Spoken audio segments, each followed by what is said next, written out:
तीन उपचुनाव हुए और तीन में से दो में भारतीय जनता पार्टी की बुरी तरीके से हार हुई। ये चुनाव के नतीजे क्या संदेश दे रहे हैं? है तो उपचुनाव, लेकिन उपचुनाव के नतीजे बहुत बड़ा संदेश दे रहे हैं और संदेश सिर्फ आज के लिए नहीं, संदेश भारतीय जनता पार्टी को एक व्यापक पैमाने पर देशव्यापी और सबसे बड़ी बात तो यह कि आने वाले दिनों में जिन राज्यों में चुनाव होने हैं उसको लेकर दे रहे हैं। ये चुनाव के नतीजे आए तो बिहार और मध्य प्रदेश में, लेकिन इनका असर दूसरे राज्यों में कैसे पड़ेगा आने वाले दिनों में? और आने वाले दिनों में तो मध्य प्रदेश में भी चुनाव होने हैं, बिहार में तो मान लीजिए अभी पिछले दिनों ही हुए थे, साल भर भी नहीं हुआ, लेकिन वहां के नतीजों ने चौंका दिया है। भारतीय जनता पार्टी को ही नहीं बल्कि दूसरी पार्टियों को भी किस तरीके से नसीहत दी है, क्षेत्रीय पार्टियों को भी। आज के इस वीडियो में हम यही बात करेंगे कि आखिर इन उपचुनाव के नतीजों का देश की राजनीति पर किस तरीके से व्यापक असर पड़ने वाला है। बात करते हैं जिस तरह के नतीजे आए। बिहार की बांकीपुर सीट पर चुनाव हुए थे, विधानसभा के उपचुनाव। दतिया मध्य प्रदेश में हुए थे और गुजरात की सीट पर तो भारतीय जनता पार्टी ने एक तरफा जीत हासिल कर ली है, वहां की कोई बात ही नहीं है। विश्लेषण करने वाली जो सीटें हैं मुख्य रूप से वो सीटें हैं बांकीपुर और दतिया। पहले बात करते हैं बांकीपुर की। बांकीपुर की आपको याद है कि यहां पर ये सीट क्यों खाली हुई थी? सीट इसलिए खाली हुई थी कि भारतीय जनता पार्टी के राष्ट्रीय अध्यक्ष चुन लिए गए थे, वहां के बना दिए गए थे, चुन नहीं लिए गए थे बल्कि उनको बना दिया गया था। और वो थे बांकीपुर से विधायक, कई बार के विधायक हैं, राज्य सरकार में मंत्री भी थे और अचानक उनको पर्ची से निकालकर भारतीय जनता पार्टी का राष्ट्रीय अध्यक्ष बना दिया गया। उसी तरीके से जैसे पिछले 10-12 साल में भारतीय जनता पार्टी में तमाम पदों पर लोगों की नियुक्ति की जाती है, चाहे वो राष्ट्रपति के पद के लिए चुनाव लड़ना हो, चाहे अपने पार्टी का राष्ट्रीय अध्यक्ष हो, प्रदेश अध्यक्ष हो, किसी राज्य का मुख्यमंत्री हो, किसी राज्य का राज्यपाल हो, ये सारे पद कैसे तय होते हैं ये आपको पता है। उसी उसी विधि से, उसी नियम से, उसी को आप कानून भी समझ सकते हैं कि उसी कानून से नितिन नबीन भी अचानक भारतीय जनता पार्टी के राष्ट्रीय अध्यक्ष के पद पर बैठा दिए गए। विधानसभा की सीट उन्होंने खाली की, चूंकि अब राष्ट्रीय अध्यक्ष हो गए हैं तो उनको राष्ट्रीय राजधानी में रहना चाहिए, उनको दिल्ली में रहना चाहिए, राष्ट्रीय पंचायत में रहना चाहिए, तो उनको वहां पर राज्यसभा से भेज दिया गया, दिल्ली भेज दिया गया, संसद में। अब ये भारतीय जनता पार्टी की एक बात ये है, महत्वपूर्ण बात, कि पटना जिले में आता है बांकीपुर और भारतीय जनता पार्टी की एक तरह से परंपरागत सीट है। कहने का मतलब यह कि भारतीय जनता पार्टी यहां आसानी से कोई भी चुनाव जीत जाती है, बहुत मशक्कत नहीं करनी पड़ती। और सीट इस तरीके से सुरक्षित है भारतीय जनता पार्टी के लिए कि पार्टी के जो सांसद हैं, पूर्व केंद्रीय मंत्री हैं रविशंकर प्रसाद, उन्होंने तो ये तक कह दिया था कि वहां कुत्ते बिल्ली को भी अगर चुनाव लड़ा दिया जाए, भारतीय जनता पार्टी लड़ा दे तो वो जीत जाएगा, कोई मशक्कत नहीं करनी पड़ेगी, उनको कोई दिक्कत नहीं आएगी। लेकिन उसी बांकीपुर की जनता ने इस चुनाव में भारतीय जनता पार्टी को न सिर्फ बुरी तरह से पटखनी दी है, बल्कि ये संदेश भी दिया है कि हमने आपको चुनाव हराया है और चुनाव में आपको बिल्कुल हमने धराशायी कर दिया है। प्रशांत किशोर जो जन स्वराज पार्टी के नेता हैं, वो वहां से उन्होंने घोषणा की कि वो चुनाव लड़ेंगे। बेहतर तरीके से चुनाव उन्होंने लड़ा, बेहतर तरीके से भारतीय जनता पार्टी भी लड़ती है। भारतीय जनता पार्टी के बारे में कहा ही जाता है कि उससे बेहतर कौन चुनाव लड़ती है। पिछले यहां पर जब से केंद्र में सत्ता में है तब से बात हो रही है। लेकिन इस चुनाव में बहुत सारे मुद्दे रहे। पिछले 2 महीने के भीतर क्या कुछ देश में राजनीतिक परिस्थितियों में बदलाव हो रहा है, उन सब का असर ऐसा रहा कि भारतीय जनता पार्टी चारों खाने चित हो गई।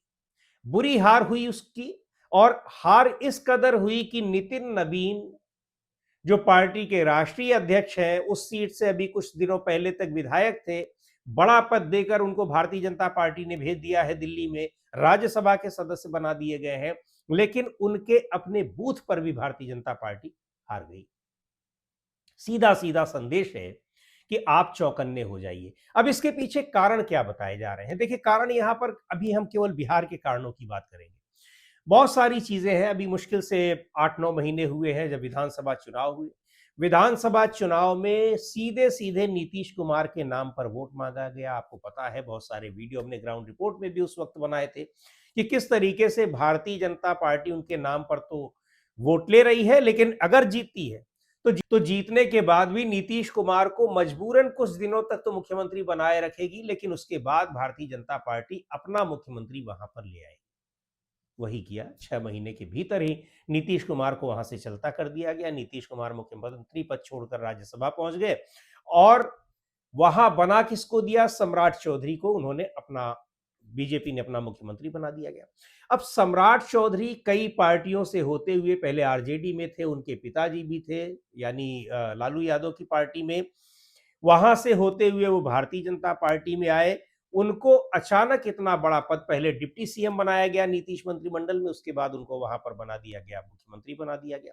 बीजेपी के बहुत सारे पुराने नेता हाथ मलते रह गए, लेकिन किसी के हाथ में कुछ आया नहीं। और यहां तक कि सबको बिल्कुल आईना दिखाते हुए भारतीय जनता पार्टी ने, जो पर्ची से मुख्यमंत्री निकालने वाला होता है कि हम किसी को भी बना देंगे, कोई कुछ नहीं कर पाएगा। आखिरकार भारतीय जनता पार्टी का वो अहंकार भी टूट गया यहां इसके जरिए कि आप अपने हिसाब से अगर चलते रहेंगे तो ऐसा नहीं है कि देश की जनता, बिहार की जनता इस बात को जानती नहीं है।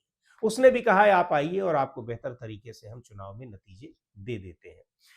प्रशांत किशोर का वहां से उभरना ये न सिर्फ भारतीय जनता पार्टी के लिए एक खतरे की घंटी है, हम भारतीय जनता पार्टी के लिए भी खतरे की घंटी कह रहे हैं। इस चुनाव में केवल एक उपचुनाव के नतीजे क्या कुछ कर देंगे ये सवाल उठता है, लेकिन मैं आपको बता रहा हूं कि कैसे प्रभावित करने वाला है। आरजेडी के लिए भी खतरे की घंटी है, और खतरे की घंटी अगर नहीं है तो कांग्रेस पार्टी के लिए वहां पर, या वामपंथी दलों के लिए, क्योंकि उनकी अभी स्थिति उतनी मजबूत नहीं है, लेकिन उतनी खराब भी नहीं है। यानी इस चुनाव से, इन उपचुनाव के नतीजों से भी उनको बहुत नुकसान होने वाला नहीं है। इसके पीछे कारण बहुत बड़ा ये है कि प्रशांत किशोर भी अगर अब आने वाले दिनों में पूरे राज्य में चुनाव, हालांकि उन्होंने अभी भी लड़ा था, पिछले साल जो चुनाव हुए थे उसमें भी उन्होंने पूरे राज्य में लड़ा, ज्यादातर सीटों पर उनके उम्मीदवारों की जमानत जब्त हो गई, 1-2 सीटों को छोड़कर। बावजूद इसके वो वहां डटे रहे और आखिर में इतना महत्वपूर्ण चुनाव उन्होंने खुद लड़ा और जीत गए।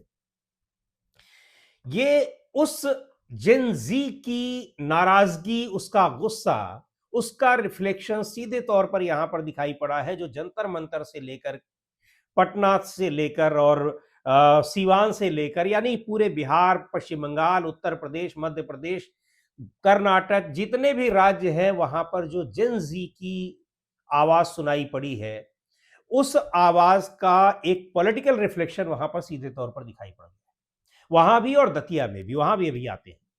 दूसरी बात यह कि जाति और धर्म की राजनीति जो वहां पर की जाती है, उसके लिए भी एक बहुत बड़ा, एक कह लीजिए कि संकेत दिखाई पड़ रहा है। ये सवर्ण बहुल और नितिन नवीन जिस जाति से आते हैं, यानी वो कायस्थ जाति से आते हैं, उसका बाहुल्य है यहां पर इस सीट पर, लेकिन उसने भी वहां पर वोट नहीं दिया। और बीजेपी ने जो कैंडिडेट खड़ा किया था वो भी उसी जाति के थे। यानी बिहार जैसे राज्य में भी जाति और धर्म से परे जाकर मतदाता वोट देता है, ये भी उसने दिखा दिया है। प्रशांत किशोर ने जिस तरीके से युवाओं को आकर्षित किया है, वो विधानसभा चुनाव में कैसे नहीं दिखाई पड़ा, क्यों उनकी पार्टी बिल्कुल पूरी, उसका जो परफॉर्मेंस रहा बिल्कुल शून्य रहा, ये एक अलग बहस का विषय है। इसमें बहुत सारी चीजें हैं, इसमें आप चुनाव आयोग की भूमिका को भी नहीं नकार सकते, हम कई बार बात कर चुके हैं इसके बारे में। लेकिन इन सब के बावजूद जिस तरीके से युवाओं के मुद्दों को उठाते रहे, बिहार के मुद्दों को उठाते रहे, आज भी, कल भी उन्होंने कहा कि जब चुनाव नतीजे आ रहे थे और लगभग उनकी जीत हो चुकी थी, उन्होंने कहा कि भाई आप गुजरात में तो बुलेट ट्रेन देंगे और बिहार के लोगों के लिए आप लोकल ट्रेन भी नहीं दे सकते हैं कि वो आसपास कहीं जा सके। तो ऐसा ये भेदभाव क्यों है? ये भेदभाव इसलिए है कि आपने अपने को पॉलिटिकली एक गिरवी रख दिया है दूसरे राज्यों के बड़े नेताओं के हाथों में, सीधे सीधे उनका ये कहना था, और वो चीज दिखाई भी पड़ रही है। आपकी बदौलत यहां पर, जनता दल यूनाइटेड की बदौलत वहां सरकार चल रही है केंद्र में, लेकिन जनता दल यूनाइटेड खुद ही सरेंडर्ड है। तो नीतीश कुमार की कहानी, जब उनके मुख्यमंत्री पद से उन्होंने स्वेच्छा से इस्तीफा देते हुए और राज्यसभा जाना स्वीकार कर लिया, उसके बाद ही उनकी कहानी खत्म समझ ली गई। ये स्पेस जो था, अच्छा, सम्राट और नीतीश कुमार के साथ काम कर भी चुके हैं प्रशांत किशोर, 2015 का चुनाव आपको याद होगा। इसके अलावा उनकी पार्टी भी उन्होंने बीच में ज्वाइन की थी। तो नीतीश कुमार की पार्टी का जो एक नाराज वर्ग था, जो भारतीय जनता पार्टी से तालमेल नहीं बिठा पा रहा था, जबरन उसको बिठाना पड़ रहा था, वो वर्ग, और वो वर्ग केवल पॉलिटिकली नहीं, वो हम कार्यकर्ताओं के लेवल पर और मतदाताओं के लेवल पर भी देख रहे हैं, वो प्रशांत किशोर की ओर आकर्षित हुआ है, उनकी पार्टी की ओर आकर्षित हुआ है। आने वाले दिनों में भी आकर्षित होगा, जाएगा उनके साथ, आप देखते रहिएगा। दूसरी ओर आरजेडी, भारतीय जनता पार्टी के लिए उसका जो सबसे बड़ा जनाधार है, सवर्ण वोट, वो हमेशा उसके साथ टिका रहता है। चाहे मुख्यमंत्री किसी को बना दें, चाहे प्रधानमंत्री किसी को बना दें, चाहे राज्यपाल किसी को बना दें, उस वर्ग को चाहे कितना बेइज्जत करते रहे भारतीय जनता पार्टी के लोग, लेकिन वो वर्ग उसके साथ 2012 से के 14 के बाद से ही वो चिपका हुआ दिखाई पड़ता है। उसके पहले भी रहा है, भारतीय जनता पार्टी का प्रमुख मतदाता वर्ग रहा है। वो अब किस तरीके से उससे डिटैच हो रहा है, उससे अलग हो रहा है, उसको भी इस चुनाव के नतीजों ने दिखा दिया है। तो ये खतरे की घंटी उसके सामने दिखाई पड़ रही है। आरजेडी जिस तरह से चुनाव हारने के बाद वहां पर जो तेजस्वी यादव की पॉलिटिकल एक्टिविटीज है, बहुत ज्यादा सक्रियता नहीं दिखाई पड़ रही है, बहुत ही एक कैजुअल अप्रोच उनका जो दिखाई पड़ रहा है, उनके लिए भी खतरे की घंटी है कि उनका भी मतदाता, जो सबसे महत्वपूर्ण मतदाता जिसको एम वाई समीकरण कहते हैं, वो एम वाई समीकरण भी दरक सकता है और वो इस तरफ भी जा सकता है, इसमें कोई हैरानी वाली बात नहीं होगी। लेकिन कांग्रेस पार्टी के लिए ये एक अच्छे संकेत इसलिए हो सकते हैं कि प्रशांत किशोर अकेले दम पर हो सकता है आने वाला चुनाव, चाहे वो लोकसभा का चुनाव हो, चाहे वो विधानसभा का चुनाव हो, वो अकेले दम पर बहुत कुछ हासिल न कर सके। ऐसी स्थिति में क्या उनका कोई गठबंधन कांग्रेस पार्टी के साथ और वाम दलों के साथ हो सकता है, जिसमें आरजेडी रहती है या नहीं रहती है? चूंकि अभी 4 साल का मामला है, ये देखने वाली बात होगी, तो उसके लिए स्थितियां बेहतर हो सकती है। प्रशांत किशोर कांग्रेस पार्टी के साथ बिहार में भी काम कर चुके हैं, उत्तर प्रदेश में भी काम कर चुके हैं, पंजाब में भी काम कर चुके हैं, केंद्रीय स्तर पर भी उनकी काम करने की कई बार संभावनाएं जताई गई, लेकिन बात नहीं बन पाई। यहां तक कि वो तो पार्टी में शामिल होकर भी काम करने के इच्छुक थे, जो मामला आगे नहीं बढ़ पाया। तो उसके लिए एक एक बेहतर साइन हो सकता है कि शायद आने वाले दिनों में बिहार में जन स्वराज यानी प्रशांत किशोर की पार्टी, कांग्रेस पार्टी, वाम दल मिलकर एक बेहतर विकल्प वहां पर देख सके। अब इसमें आरजेडी की क्या भूमिका होगी, ये देखने वाली बात होगी। आते हैं आप दतिया पर। दतिया का जो चुनाव है, अच्छा एक चीज और भी है, बिहार ने यह भी दिखा दिया कि हाँ, गठबंधन के भीतर भी सब कुछ ठीक नहीं है, एनडीए के भीतर और भारतीय जनता पार्टी के भीतर भी सब कुछ ठीक नहीं है। वही चीज दतिया में भी दिखाई पड़ रही है। दतिया में तो गठबंधन था नहीं, वहां तो सीधे सीधे भारतीय जनता पार्टी और कांग्रेस के बीच ही लड़ाई थी। लेकिन वहां जिस तरीके से दतिया की सीट से टिकट काटा गया नरोत्तम मिश्रा का, चूंकि आपको याद है कि नरोत्तम मिश्रा को हराकर वहां पर जो विधायक बने थे, उनकी सदस्यता चली गई और एक भ्रष्टाचार के मामले में उनका नाम सामने आया, सजा हो गई, उनकी तो विधायकी चली गई। उसके बाद ये उपचुनाव हो रहा है, आशुतोष तिवारी को दे दिया गया टिकट। नरोत्तम मिश्रा ने कितना हंगामा मचाया था वो देखा हम लोगों ने, कि 12 घंटे तक हाईवे जाम कर दिया था। उनके कार्यकर्ताओं ने किस तरह का उत्पात मचाया था, पूरा का पूरा प्रशासन हिल गया था। चूंकि बीजेपी के नेता थे तो कोई कुछ कह भी नहीं सकता था, गृह मंत्री रह चुके हैं वो राज्य के।